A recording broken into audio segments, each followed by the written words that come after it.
This is cool. I get to talk to my brother online. You got me live again, huh? Yeah, just wanted to see if you could have some time. We could go over some of our topics for mañana. Today's Thursday, so Yeah, man. let me make sure it's working, Ronnie. Hold tight.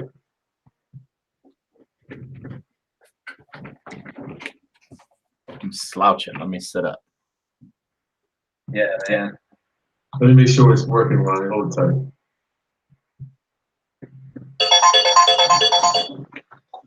I'm slouching. Let me sit up. Yeah, man. Hey, brother, man. Let me make sure it's working. Yeah. Can you come down, Robert? I'm in the middle of a thing, man. Okay, peace. Good gracious. My brother Ron.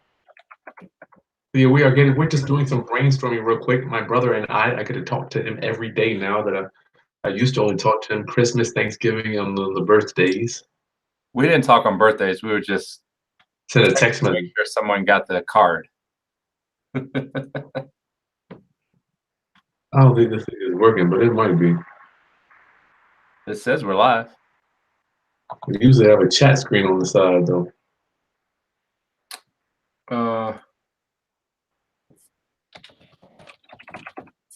Let's see.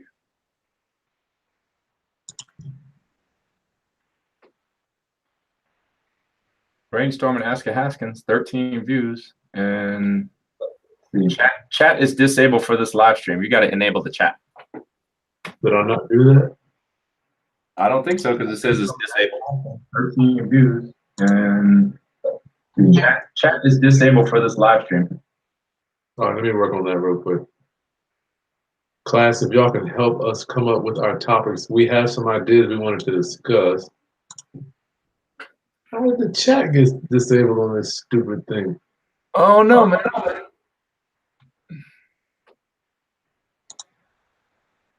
My computer's moving all slow because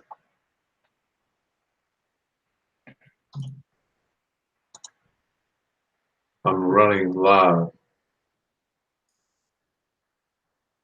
Oh, it's on private. There you go. I had it on public. Public. Public? I had it on public. Relator.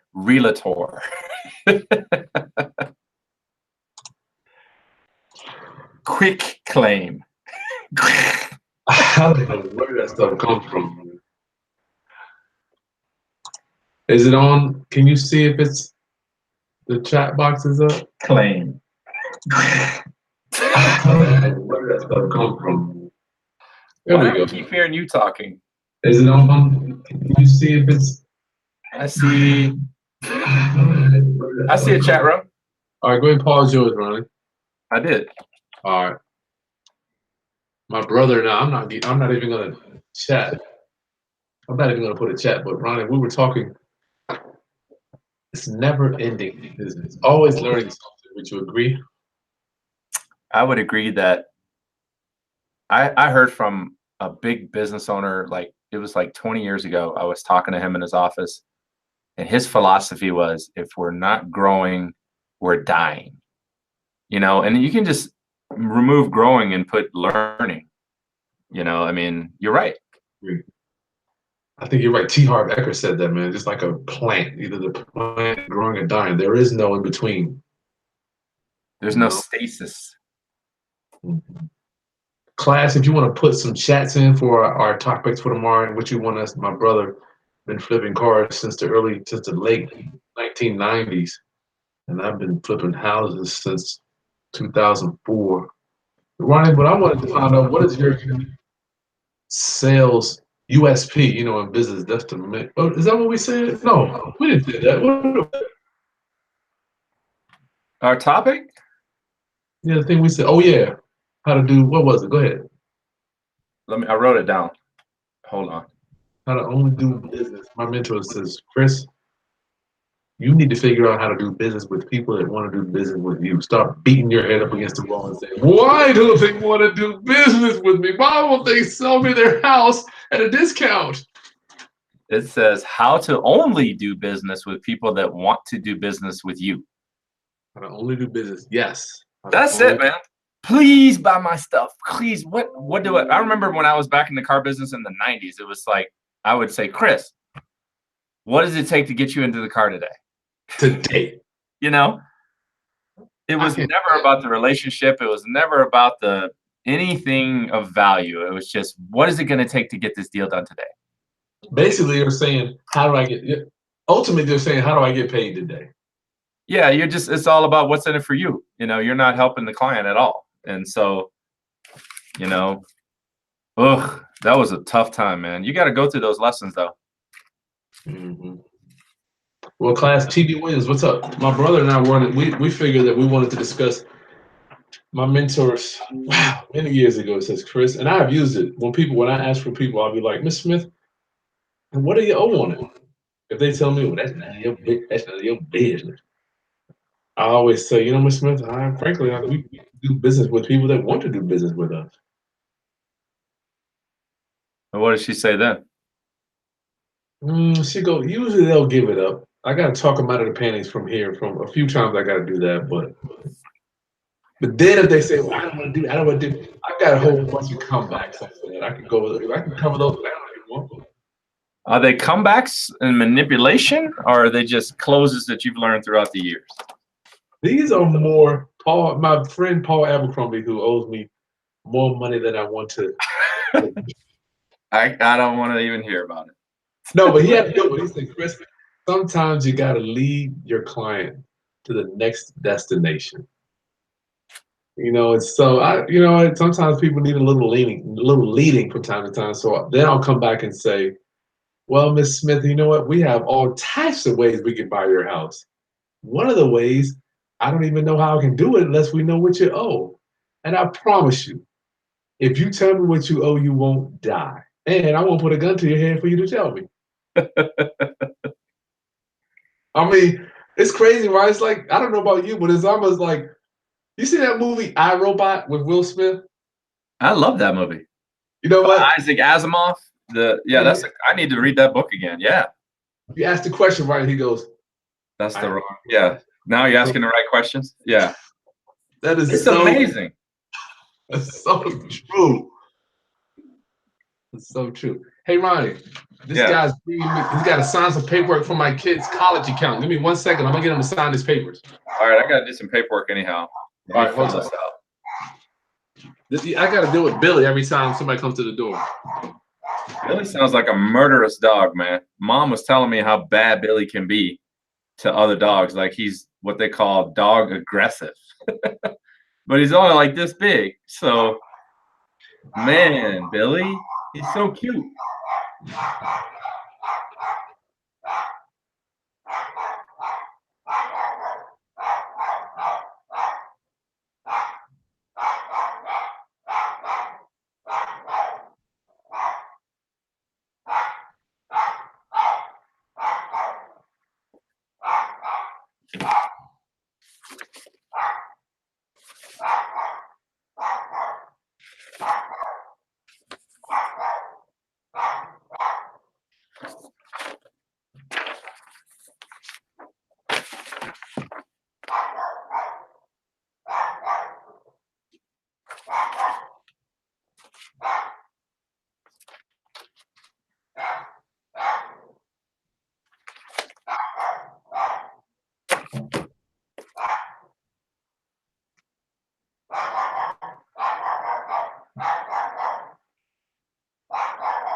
A few more seconds, Ronnie. I'll be done.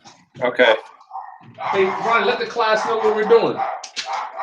Okay. So Chris has us. We're gonna go live tomorrow, and we're gonna talk about a topic that we think is super interesting. So the topic is going to be how to only do business with people that want to do business with you. It's similar to a relationship. I want to be with somebody that wants to be with me, not wants to be with me because I'm the cheapest price, not wants to be with me because I spend all my time with them, not wants to be with me because I only work 9 to 5, those types of things. You find yourself making these types of sacrifices to obtain business especially when you're new in business. You got to do whatever you got to do to keep surviving. But at some point you have to realize that you want to do business with people that actually want to do business with you. When you get hungry and you go to Chick-fil-A, there's no negotiating at the checkout.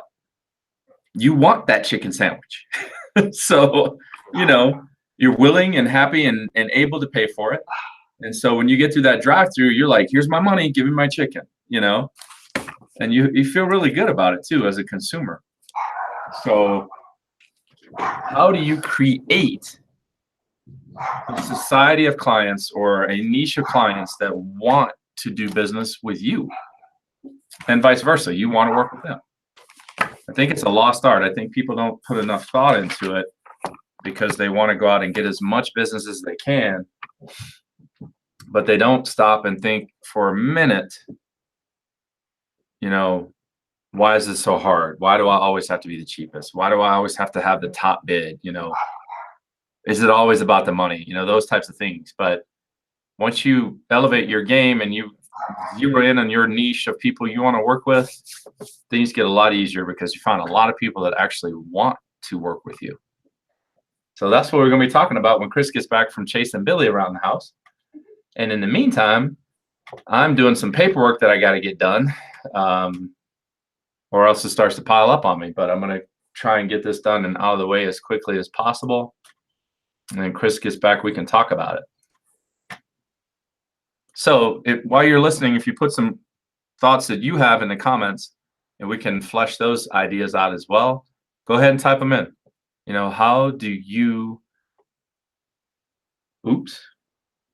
to only do business with people that want to do business with you. So if you got ideas about that topic, go ahead and write them in the comments box, and we will be sure to discuss that and work on this topic for tomorrow.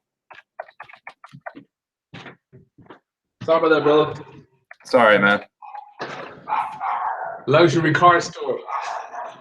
What's up? Freaking dog. Anyway, Ronnie, so much we could talk about. So we were talking about doing business with people that want to do business with us.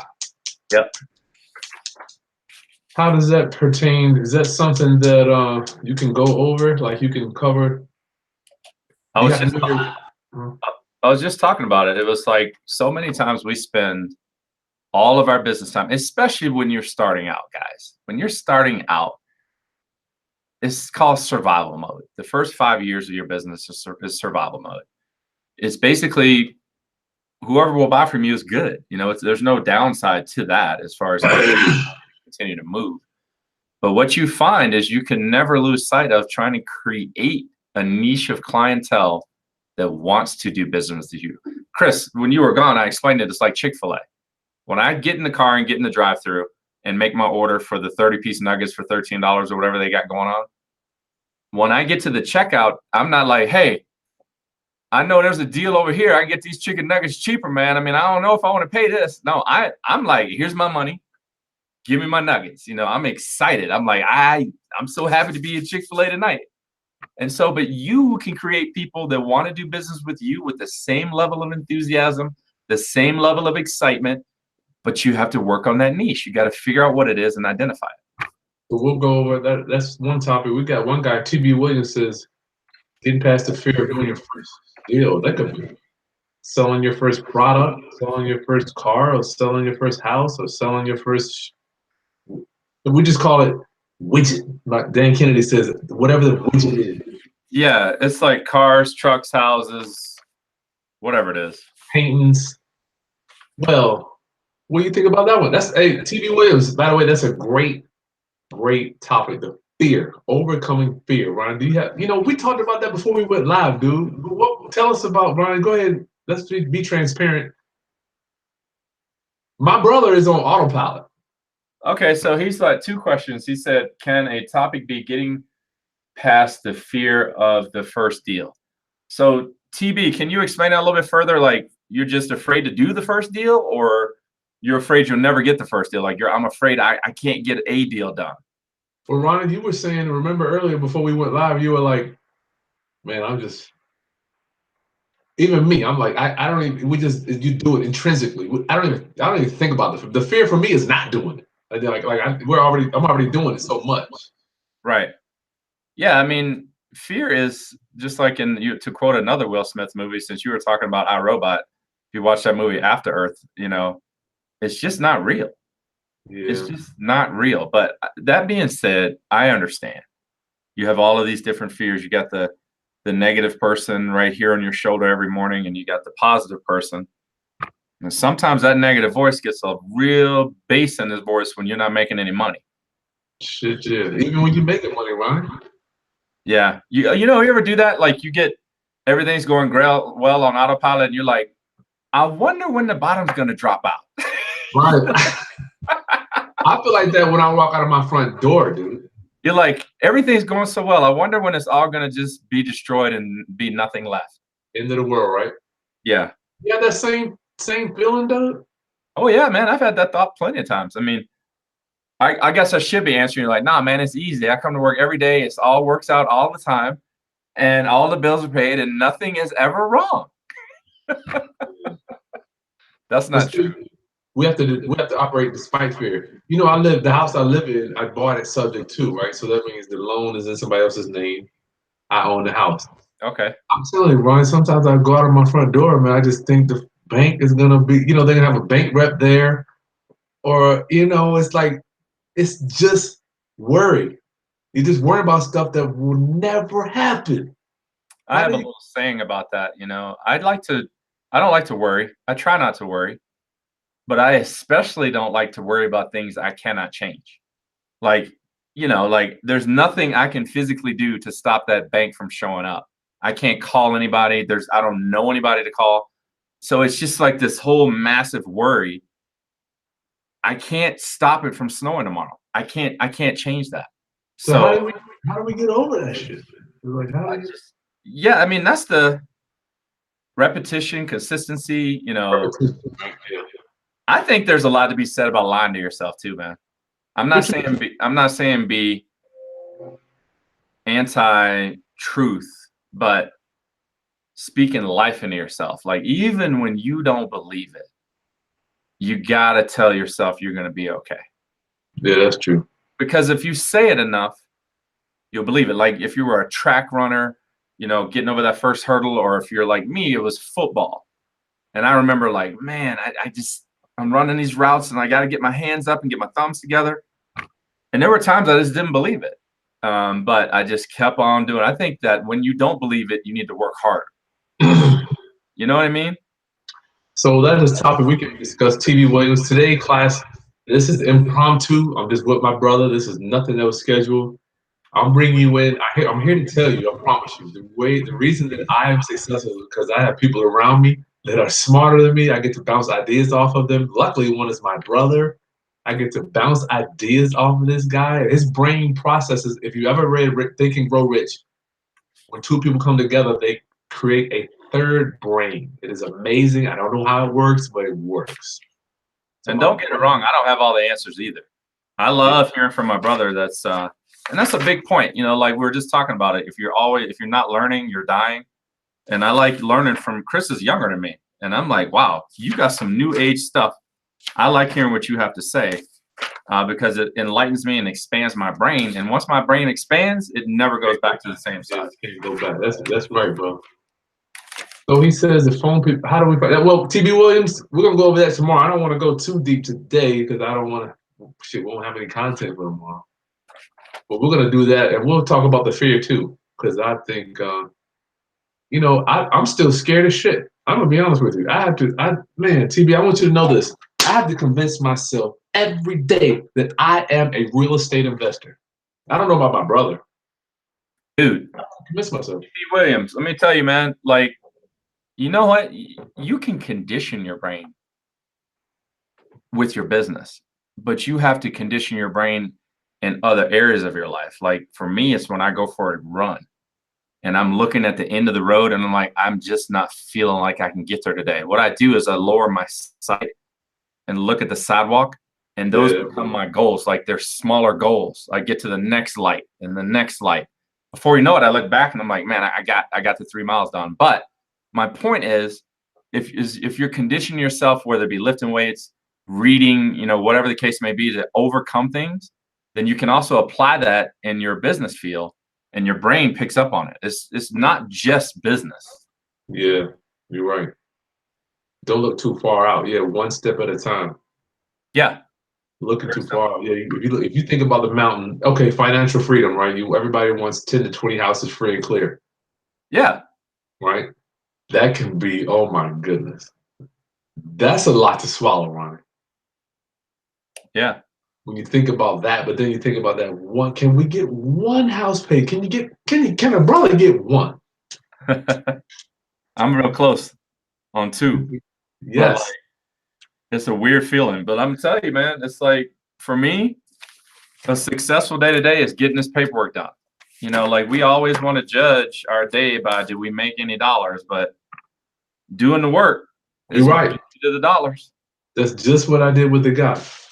And Yeah. when we talk about, do you do any self-directed stuff on it, or do you have mostly conventional paper assets?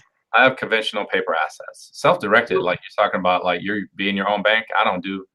I've heard about it, but I don't really do any of that stuff. That's cool. So I'm a conventional investor. Conventional versus non. You know what? It's just. I was thinking today. I'm like, dude, I'm no bigger, better. It's just different, man. It's just different, man. The thing is, as long as you do something, though, right? Yeah, you can putting your head in the sand and hoping and dreaming. It's like not going to happen. You know what though? My mentality is changing on it a little bit. I'm like, especially when it comes to like getting the 20 rental properties and having enough money to retire. That word retire, I need to look that word up and find out the definition of it. If someone has the time, post it in the comments. But like, I'm going to be 50 next year, and I'm thinking, why am I waiting for the final fireworks show? You ever go to one of those shows and they're like, oh man, we got it now. We're going to have the big fireworks show. Yeah. I'm like, what's wrong with going to Italy for 3 months 2 years from now? I mean, why do I have to wait until I'm 65 years old to go have a fireworks show? That's that new rich thinking, dog. Yeah, the more I read that book, the more I think that way. It's challenging my thinking. It's something, man. That whole book is like a whole paradigm shift, brother. Right. So, all right. Well, I think we're good. We got, it's weird. TB, my brother was talking about overcoming the fear before we got on here, and it's the first topic that comes up. Isn't that crazy? It looks like Luxury Car Store says, as a salesperson, I always remember that people buy because of E, F, or G: ego, fear, or greed. Find out what motivates them and be their supplier. Yeah, man. I mean, that's customer-focused presentations. That's right. I think there's another level to it. When those things don't even matter to you, when you can identify their needs and you can show them how they're making a decision based on ego, fear, or greed, and why that decision is wrong. And then you have a solution for them, which is good for them, makes you money. That's the nirvana. I mean, that's kind of where I live. I live in, yeah, I know I could close you on this ego thing here, but I don't want you to go down that road. I want you to make a better decision with your money. They're making the decision for themselves based on the data. Mm-hmm. I feel you, Luxury Car Store. Yes, indeed, that happens. That is a good one. Yeah, they're making. Yeah, I like to just lay out the numbers, Ryan. Look at these numbers here. Do these numbers make sense for you, for your lifestyle? Like, how can you? It's crazy. Like, I'm just sitting at people's tables. I can almost tell whether I'm going to do the deal. Most of the time, my clients think I'm selling them And the first 20 minutes I'm sitting down with them, I'm trying to decide if I even want to work with Yeah, that's so crazy. I'm them. like, I'm this not house, kidding, man. I know it sounds egotistical. It sounds, it's I'm the not truth. bragging about it. It's like, do I want to marry you? You know, it's like, no. Dude, You know, Ronnie, I would go to these houses around. I'm like, you know what, Smith? Your house probably looks like the last 1100 that I looked at. a little bit, plus or minus. It's got 4 walls, roof, windows. You know, I'm making fun.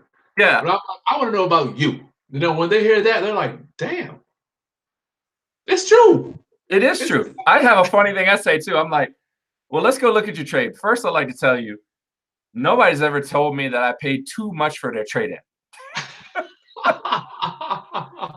And they start laughing. I'm like, yeah, man, you know, before you get this big number in your mind, I'm like, look, man, let's go look at the reality. You know, it is what it is. It's got 200,000 miles on it and it's worth what it's worth. I can't change the value of it. And I'm sure you won't tell me I'm paying too much for it. Danny Ramos is hoping to get financially independent with different streams of income. No, let's talk about that, Ronnie. Streams of income. What is your philosophy on that? I love this because I get to ask. I don't know, my brother. I know what mine is, but I want to know what my brother's philosophy is on multiple streams of income. You know what, Chris? I enjoy and benefit from multiple streams of income. I That think ring that. came in the other day. I'm glad too. So Okay, so Danny, the first thing he said is like he's hoping to get. Don't hope about it, plan about it. You know, like figure out if you got a job, that's one stream of income, right? And then how you can leverage your time doing freelance work or whatever the case may be, or maybe we you don't work a hope. different job on the weekends. That could be 2 or 3 streams of income until you're able to invest, you know, and make money with your mind instead of the things you do with your hands. You know, those are the things that you have to plan it. I like that. So We don't live in hope. I don't, Ronnie. I don't even hope doesn't even go in my vocabulary regarding business. How about you? what's that? Hope? Oh man. I don't do, matter of fact, all my coaching clients, hope doesn't exist here. It's reality, man. And it's worth what it's worth. Here's what the numbers are. We don't need to hope that it's going to be different. Do your best. Pray that it's blessed. Let God take care of the rest. And then the worry starts to melt away. You just don't, because nowhere in that sentence did I say, do your best, pray that it's blessed, go home and worry, get on your knees, and please, Lord, let the deal work out. It doesn't matter. If you've done your best, and that's a tough sentence. I do not like when people use that when they say they're doing their best for me. And they you know, hey man, you know I'm doing my best, right? I'm like, you're falling short. So you're telling me you're failing and you're doing your best. Would you like to start your sentence over, sir? You know, it's like, What do you think they are? that you're giving me your best when you're they know they're not. to tell me why you're failing. Because I'm going to believe you. I'm going to be like, all right, that's your best. I don't need to hear anymore. You know, so don't worry. You know, do your best. Know that you did a good job. Be a master of all of your industry, and you don't have anything to worry about. Nothing. The only thing you have to worry about is who you decide you want to do business with. You know what? Well, we're getting back to the multiple streams. As I matriculate, I'm looking at the multiple streams for me. You know, we got real estate, we got coaching, we got products, and we've got internet. Did I say internet already? Yeah. So we got different income streams. I'm here to tell you, Danny. I see some things, Danny. We're gonna have to get up in your head a little bit. You got retired, no work. I don't know, man. I just don't know. People think, well, some of us think that working for yourself means I wake up when I want to. I go here when I want to do it. You know, I like to tell you, I would like to tell you, brother, that I don't have one boss like most people. I've got a whole bunch of bosses. Of bosses. A whole lot of bosses. They all tell me what, my coaching clients tell me what to do. My tenants call me, they say, look, you better get over here and do this. My lenders. Danny Ramos. Danny Ramos. Why is Warren Buffett not retired? That's my point. Why is Warren Buffett not? If our definition is going to be no work, that's the definition of retirement. Then why is Warren Buffett working every day? Yeah, you gotta get that one, Danny. So to me, it's like it's my paradigm is shifting in my brain. I don't want to work. Oh my goodness, this is the last day. You know, you can look around my office and be like, we're gonna have a big show. It's Ronnie's last day. It's like, no, I'm not doing that, man. It's gonna be take 3 months in Italy, come back to work, invest this, do that, make a different move. Yeah. Maybe to me, I'll give you my definition. So my definition of retirement is not having to work. I think that's where Warren Buffett is. He doesn't have to be there. And I like that. It's like, I don't have to be here, but guess what? I'm here making it happen, doing things for people, changing their lives. But you know what? You're already doing it right now, though. You don't have to do this crap. You don't have to be on YouTube doing this stuff. You do this stuff because you want to do it. I do this stuff because I want to do it and I'm hanging out with you. But I still have to come to this office so that I can pay off mortgages. I'm just saying you're adding another layer to the wants as opposed to the have tos. Yeah. I feel you on that. That's right. You're adding a layer to your want. I want to do this video thing to share with the universe what you know. Because when you die, the problem is everything in your brain goes in the dirt. But the more you share, you help your community get better. I'm hoping, like for me, like I was telling you when we started doing this, and I'll talk to you guys directly. Like I'm 49. I look back on my life. I can pinpoint when my brain changed. When I would have this conversation with Jay. I had this conversation with Johnny. And I can pinpoint those moments in my life that changed the way I think about reality. And that affected the rest of my life. And so when I'm doing this with Chris, I'm like, all right, I'm going to throw these things out there in hopes that somebody's life gets better. They're like, wow, I never thought about, man, I'm good. Now they can actually, and they will apply it. Like they'll take it and go, all right, I'm gonna go work on that tomorrow on my business. Nice. That's exciting. All right. Let's do this, man. I'm done, Ryan. I gotta go I'm working on a million things. So I'm buried in paperwork. We'll do huh? I'm buried in paperwork. Yeah, we got fear and we got how to do business with people that want to do business with us. That sounds good. I got so many things on that one, dude. I could spend a whole day on that. If you look at Trello, I already wrote a bunch of stuff on there in the information research. I'm sorry, talking points. Oh my goodness, where did it go? Right there, an hour ago. I wrote a bunch of stuff down already that we can talk about tomorrow. All right. So yeah, I'll keep writing some stuff tonight, and I'm sure we can talk tonight. All right, class. Thanks for hanging out with us. That was we weren't really laying it on you today, but make sure you take some time, subscribe to my brother's channel, my channel. We are broadcasting live tomorrow. You know what's weird, Ronnie? I'm going to broadcast to the world that I just recently was diagnosed with sleep apnea.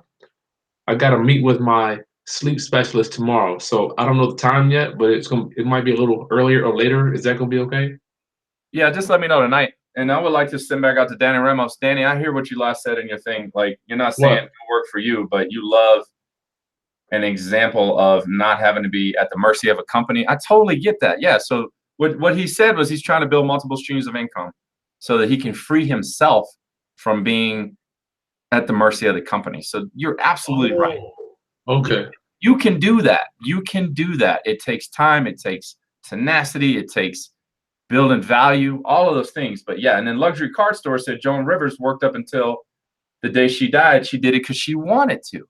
And that's exactly what we're talking about. Like, I loved Joan Rivers was great.